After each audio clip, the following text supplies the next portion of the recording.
may pagkakapareho ang Marcos Sr. at Jr. regimes, yan ay ang pagharap sa malalaking kontrobersya.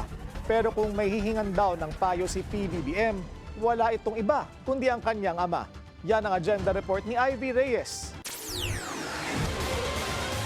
From one president to another, kung may isang taong gustong kausapin si Pangulong Bongbong Marcos, ito raw ay ang kanyang ama. Sa pangalawang parte ng kanyang podcast episode, ibinahagi ni PBBM ang pagtingala niya sa dating Pangulo.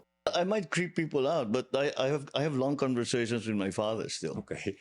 I mean, I think, what did my dad do? It was a similar situation that I saw my father in, and what did he do? Yes. And if I asked him, Dad, what am I supposed to do? What would he say? Marred by widespread corruption and human rights abuses ang dictatorship ni late President Ferdinand E. Marcos na napatalsik ng EDSA People Power noong 1986. Ngayon, nahaharap din sa matinding corruption scandal ang Marcos Jr. administration. Dismayado raw ang Pangulo na korupsyon ang mukha ng gobyerno ngayon dahil lang sa iilan na hindi tumutupad sa kanilang tungkulin.